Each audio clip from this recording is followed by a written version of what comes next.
Thank you so much, Swati, for joining us on a podcast with Dawdle. It's always nice to host industry leaders like you who have invested considerable amount of time in a single industry. Your insights are surely going to help a lot of industry leaders from similar industry watching this podcast. We welcome you, Swati. Thank you so much for joining us. Thank you so much, Rishikesh. Pleasure to be here. Swati, as we do with all of our guests, if you can introduce yourself, your journey so far to our audience, this will give a good context to them. Sure. So I have a total experience of 10 years and it has been across the steel industry, but in multiple roles within the technology space. So I have started in the B2C space with an individual home building e-commerce website. Then I moved to a couple of internal automation processes again on the digital area. And then now I'm currently handling a portfolio of couple of digitization projects, reaching out directly to B2B as well as SME customers, also handling customer experience across the customer segments that we handle. Got it. Great.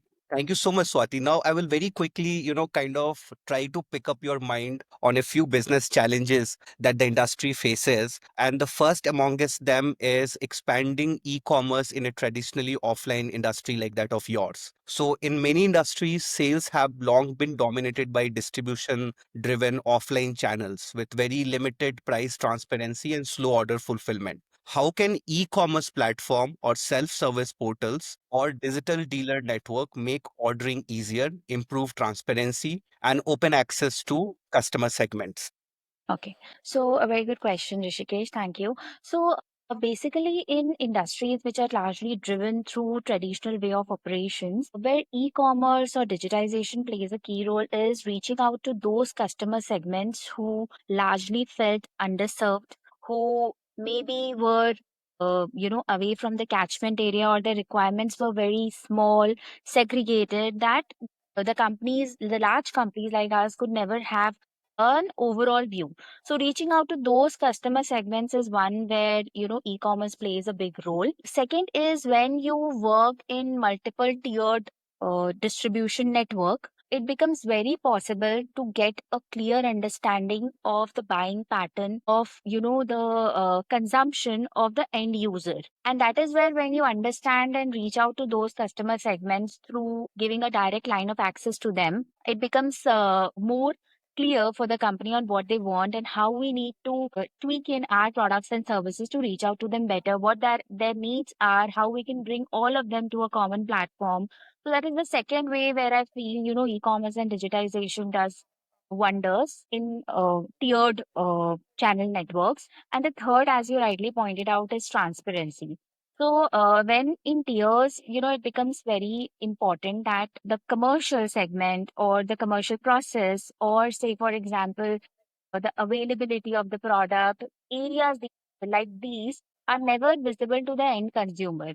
So when you give them a direct line of access, they are able to reach out better. They are able to have more confidence and trust on the company. Despite, we are following the same traditional network of online as Yes. well as offline, but by giving a direct line to access to the end consumer, which is the third or the second tier of consumer, transparency brings in more confidence in the company. It also helps resolve a lot of issues that they might be facing very conveniently by giving a collated view across that customer segment. So I think digitization plays a key role in seamlessly integrating experience across customer segments, which are underserved and undervalued. Right. And it also gives great insights to the companies as well, as you were talking about, in terms of right data being available and right, patterns being analyzed. So So the next question is a follow-up question on this, Swati, is that how can we drive digital adoption among channel partners? As we know that many of the distributors, dealers, and channel partners who work with these traditional companies, they are not so much equipped to transact digitally, limiting the potential of online sales. So what, as per you, are the digital tools, training program, and incentive structure that could encourage these traditional channel partners to embrace online ordering and customer engagement? So we typically follow a three-tiered approach to handling this particular skill set gap, which we call in the industry. So the one is basically investing a lot into ready to use tools. So when you talk about the distributor community, or you talk about dealer community, they are not very well equipped with multiple digital tools that might be available. Now here lies the responsibility of the parent company to be able to provide them tools and digitization avenues which are very easy to use, very comfortable to use, supplemented with ample amount of resources to help them learn about the tool. So this is one, that the tool that you select has to be very intuitive, very easy to use, just quick steps, and it should also to a large extent replicate the way they function in the traditional channel. So that is one. Yes. The second part of this approach would be investing a lot of time and effort in training. So whenever we launch a new digital platform with such a tiered network, we invest a lot many weeks, not only days, in continuous training, regular training to all the resources or all the teammates within the distributor or the dealer community. And this repetition has to be done at regular intervals. It has to be supplemented with SOPs which are well crafted, not only in terms of documents but also in terms of videos, in terms of quick WhatsApp notes. And that is the second area where we invest a lot of time and effort in training. As I said, the training doesn't stop when you are launching these platform. It actually continues more when they start using the platform and get queries or get issues out of it. So that is where the training plays a vital role. We also ensure that in all our programs, it is also important that regularly there are some select point of contacts that are available and widely spread among the community. So whenever they want, they can reach out to those particular point of contacts. And Yes. couple of areas we have also felt that having a regular channel. So say for example, if you block half an hour per day, or say for example 2 hours per week, where all the entire channel community can come and discuss their issues, they can cross learn from each other, and there can be representatives from the company to answer those particular questions. So this is the second part which I was talking about, training. The third part is to celebrate success. So as much as Yes. it is important to, train them, to provide them with efficient tools which are easy to use, it is also important to reward people who are early adopters. And when Yes. you have such a big community of channel, they cross learn from each other a lot and they get inspired. So that is when you create success stories out of people among themselves, they adopt better. So that is the third approach that we follow. And that is how the three pronged approach towards building adoption on any new technology lies within the channel partners. Absolutely. This is very insightful, Swati. And there is a, kind of a top-up question on that is that do you think it also helps manage the channel partners well in terms of performance management and also increase the breadth of the number of channel partners who are there associated with the organization? Okay. So, yes, it definitely is because, to regularly track performance and to manage how the performance goes, it needs regular evaluation, it needs regular reviews, it needs regular feedback to move to them. And that is where it is not only about these reviews, but it is also about rewarding them. So, say, for example, there are few who have done extraordinary, or there are so, say, for example, to build up the early attraction, there are times when we have to build some incentive structure, or we have to build some kind of attraction to adopt digital technologies. We might take a call that when we mature, we might accordingly tweak it depending on the situation. But yes, it does matter a lot. But I would say not in every customer segment. So there might be some segments where a regular reward structure might also become a habit. So there has to be a Yes. very good balance where you have to maintain the reward, as well as the reward should not be a habit. It should actually be treated as a reward on who performs better. So those Yes. kind of incentive programs are definitely run, and they are very carefully curated, are not run throughout the year but curated for specific purposes and for specific duration. Yeah, absolutely. And Swati, it has become very important for companies to also, retain their channel partners with a lot of competition coming out in the market. I have seen a lot of companies losing out on very good channel partners to their competitors. So this is also a concern in some ways. It is a concern, but see, with companies like legacy companies like us, we have invested a lot in relationship building. It is not only restricted to the kind of margins they make or the kind of money they do. It is also depending on the kind of service we provide, the kind of trust they have on us. So, in fact, if we talk about customers, your end customers, say especially in B2B, B2C, they might leave you basis the offering that someone else might provide. But when you talk about channel partners, it is not widely accepted shift. So they would have to have a very strong reason to shift from one company to another. It is not always the money. That is where legacy companies like ours, or in fact many new companies, are investing a lot of time in channel building, in building a relationship with their community, in building the relationship with their channel partners. It is not only restricted to channel partners but also to influencers. So say for example, in our individual home builder segment, we have a lot of influencers like masons, we have fabricators. So we do build a lot of community activities with them. We do a long term relationship building with them, and that is where it is, that is the relationship that we nurture gives us value in years and years. So we do face that challenge, but that it has to be carefully handled.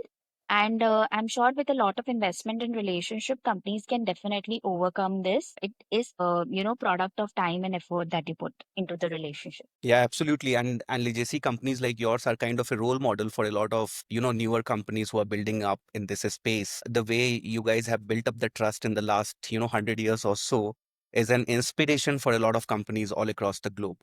Now, I will go to the next topic, Swati, is about how can we improve customer experience in B2B sales, especially when you talk about industrial buyers. They expect a seamless digital experience like instant information, quick quotes, easy reordering, similar to what you see in the B2C market these days. So, what role do you think CRM systems or chatbots or customer self service dashboard play in delivering this kind of a seamless journey? Okay. So in B2B space, if you see, customers are always very readily served by a chain of sales managers. So they are very dedicatedly handled, their every request is carefully reviewed and served upon. In such a situation where they have a touch point constantly available in the physical setup, still the way customer behavior has changed over the year, they do look out for self-service tools, do no longer want to call someone and be dependent on their codes or invoices, or say for example to track where the material is. They do want a simple platform where they can simply log in, and 24/7 whenever they want they should be able to get that input. So that is where these digital tools play a great role, where the way we say a B2B journey divided into three stages of pre-sale, sales and post-sales. At every stage, availability of a digital tool augments the interactions they have with SMs, sales managers. So, say for example, if we talk about the pre-sales journey, they might be wanting that, what are the kind of products the company produces, or, if we have a very specific requirement which is tailored to my application, does the company produce that? How long does the company take to produce that? So, there that might be a lot of standard questions which they might be having in the pre-inquiry stage, which they would not want to call someone, but they would quickly want to browse through and just ask a chatbot, and then they could get that answer satisfied within 5 minutes. So this is the Yes. kind of engagement that companies, B2B companies, are looking in the pre-sales journey. Yes. Then in the sales journey, where they want to simply log in order, they don't want to be relied on someone giving an order over call or giving an order on mail. They actually want to put up and take 2 minutes to place their structured inquiry, and then also be able to see the status of the inquiry. Where has their inquiry gone? Has it been reviewed by someone? Has someone posted an invoice or a quotation against that particular inquiry? So they do not want to track this through multiple mails that might be available. They would want to track it at a single interface, and that is where a digital tool would help them. Now, when you talk Yes. about towards when you move from sales to post sales, they would want to track their order. They would want to find out, who's which mode of transport is being used to serve my order, from where is it coming, how much time it is expected to take.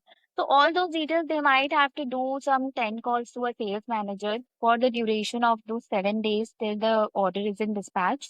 They might want to go 10 times to a platform. That would be easier for them. And that is what the B2B customers are now looking for. Similarly, when you talk about post sale, they do not now want to call someone and raise a complaint. They do not want to be dependent on someone to send an invoice. They simply want to log into a portal, a system where they can put out their complaint, give their feedback, or download an invoice. So that is how the B2B journey is completely changing. Initially, we used to feel that the flavor of digitization has come to B2C space, but individually, all of the B2B buyers are also B2C customers in their personal space. And hence, they have got used to the B2C way of interaction, the B2C way of purchase. Similar is being replicated now into B2B space. In fact, in a more concrete and digitized manner with more precision is what they are looking at. The experience should replicate the comfort of the availability of a physical person as well as 24/7 access.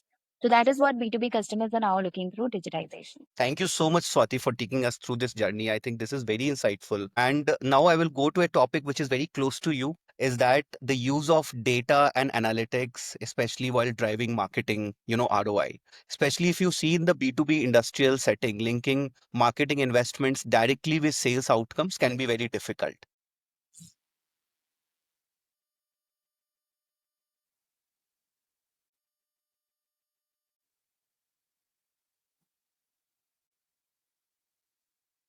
So, traditionally in industries where they need more and more new customers, so we do have couple of segments where we regularly look out for new customers.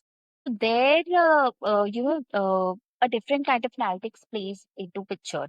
So the kind of analytics that you would need there would be basically what kind of customers are coming on the platform, what are they doing on my platform, how are they churning out of the platform, from which pages are they, going out, how is their personalized journey on the platform. So a lot of analytics plays into the kind of visitors on the platform and how is their movement on the platform. So we do have a lot of analytics inbuilt into all our platforms, which actually tracks each and every user's pattern and accordingly gives us insights on how, at what page people are dropping, what we should change on those pages, that there might be a lot of customer behavior which is evolving. But there might be a lot of pockets from where we are receiving orders, but we might not be having dealers. So these kind of data points play a big role in the B2C space where we are doing multi-tiered service networks. Similarly, now when you come to an SME space, there the kind of insights that you would need would be very different. So, say for example, there you might not be receiving new customers every day. You might be receiving the same visitors. But the key point there would be what kind of inquiries you are losing, what kind of customers you are not able to convert, what kind of orders you are not able to serve. So these are the kind of insights. What are the new segments? What are the new inquiries or processing capabilities that customers are expecting from us? So these kind of insight would be very, unique to the SME space. Now, when you come to the B2B space, there would be a different kind of, you know, analytics and insights that you would need. Primarily, it would be on, say, for example, what kind of complaints they are posting. Are these complaints recurring? Are some big problems to be solved which we are not able to solve? How are we serving to these customers? Are we doing the proper mapping? Are we able to serve them through the right routes? Are these cost effective routes? Are these cost effective customers? So these are the kind of questions. So when you move from customer segment to customer segment, your need of analytics changes. So when at one end for B2C, when you are highly dependent on your digital marketing strategies, at the fag end in B2B, you are dependent on the kind of data that your platform generates within the purchase journey. So that is where we are a lot dependent on analytics, and a lot of work is being done and long miles to go, because the way technology is improving, how we are moving and consuming ML to AI, a lot of analytics opportunities arise, and every decision can be backed through data. And that is the target that we are planning to reach to.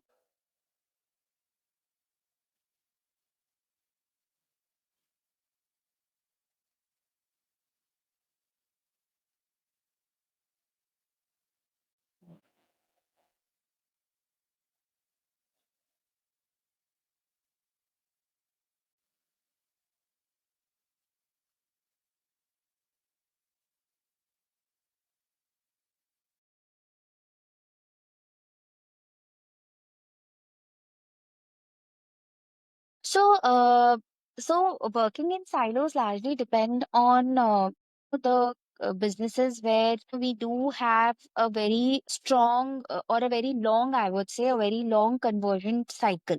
So, say for example, someone is, getting an inquiry from the field, someone is addressing those inquiries, sending the inquiry to someone else, and then someone else is converting. So, there are three, four layers of people involved, and that is where it becomes very important to integrate all of these four layers. So we do have couple of businesses where lot of intervention is required from multiple partners to be able to convert an order into delivery. So and that is when tools like CRM come in picture, when you have a visibility of every each and every inquiry, and then you are able to track that inquiries conversion. You are able to also see if that person has reached out to you how many times in the past, have they reached out to your call center, what has call center responded, is the customer seeming interested, and then accordingly the CRM automatically does a lead scoring as well. So in B2B space we do not face this challenge because we do not, so customers are mostly not leads, they are mostly converted buyers. But in the B2C space, and especially in the areas like services and solutions, we do have a very long trail of inquiry to conversion. And that is where an integrated CRM plays a very big role to be able to understand the buying patterns and to be able to respond to the customers according to their previous buying patterns. In fact, integrated CRM also, if not for this objective, but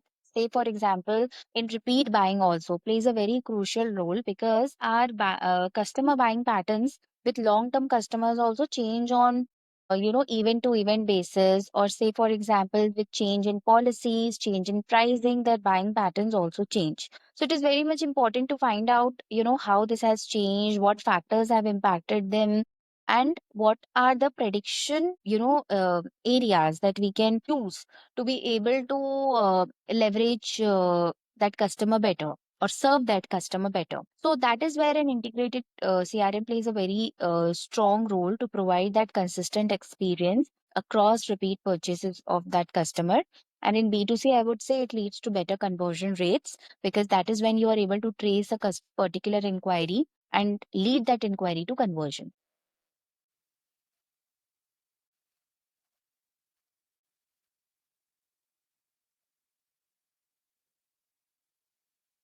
Definitely. Definitely. In fact, we have started using integrated CRM for such purposes where we have to constantly stay in touch with the customers and remind them on our new offerings, keep them apprised about what we are doing, and that is where integrated CRM plays a big role.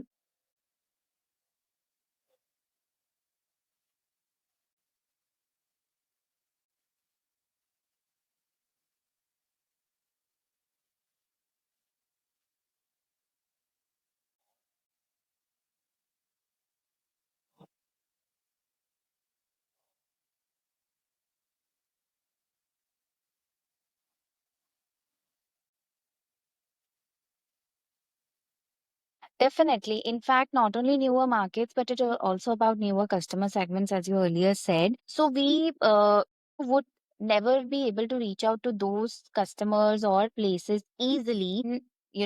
Now the way we are able to reach them, we were never able to reach them earlier. So now even customers can reach out to us. So we are available on digital platforms. They can raise their inquiries. We do get some customer segments we have never served, and they are completely new in terms of understanding for us, which we would never available for us. In fact, not only that, but the wide spread of the database that is available on multiple platforms online and that gets integrated with our platform is also something which was not available before this digitization. So I think reaching out to newer customer segments, reaching out to newer customer areas, or serving new geographies has become very easy. We have been able to reach out to those areas where we are physically not present. So, say, for example, we might not be able to serve certain customers due to distance or non-presence of dealer in that catchment area.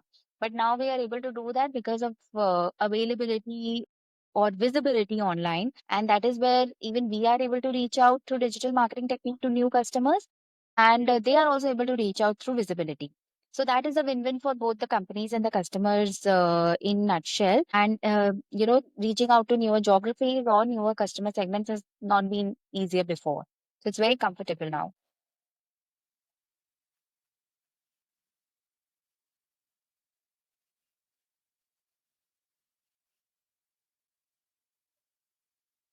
So, see, it largely depends on what is your approach. So, for the companies like us, have, as I was saying, we have invested a lot of time and effort in building that relationship. And that is the relationship which has taken us to the miles that we have reached today. There are a couple of companies who are doing away with this network to reach out faster, to reach out, simpler. But in some areas, we feel that it is a short term approach when you have to reach out to geographies where physically it is not becoming viable to serve, or it is not becoming frequency of service is very low, there can be different models that you can adapt with channel partners. But doing away with channel partners is, at this point of time, I don't think for the companies with a strong service network is possible or is a viable option in the long term.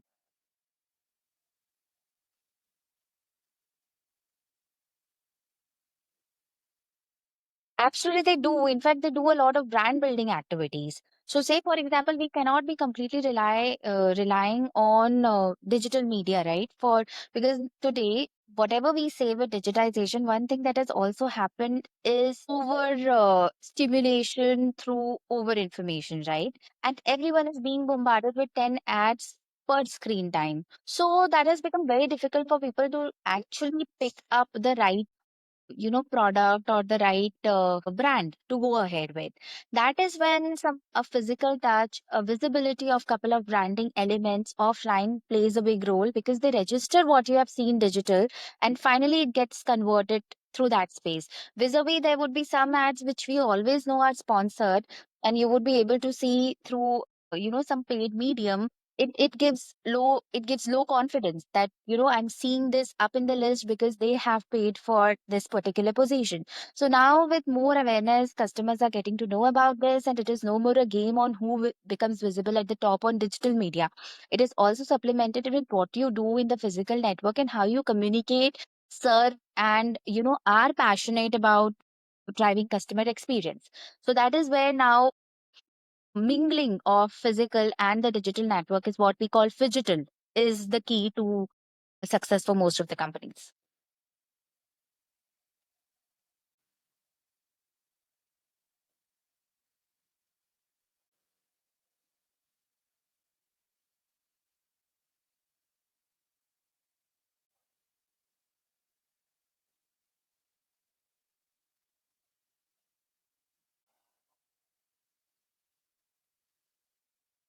So definitely they do help create revenue stream. In fact, they help us leverage areas which we had never thought of.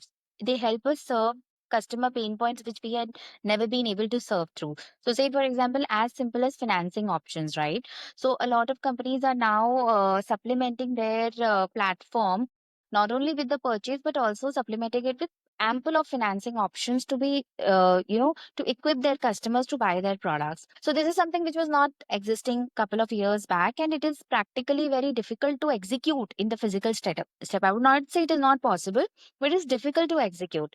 With digitization models, companies are now thinking about some products or services which they had never ventured into, but actually by supplementing those services with their original product, they would be able to earn some extra or give some extra to the customer. Not only earn, but actually create some business amplification by serving customer better, by improving customer experience. So I think definitely there is a huge scope in integrating these additional value added services into the platforms.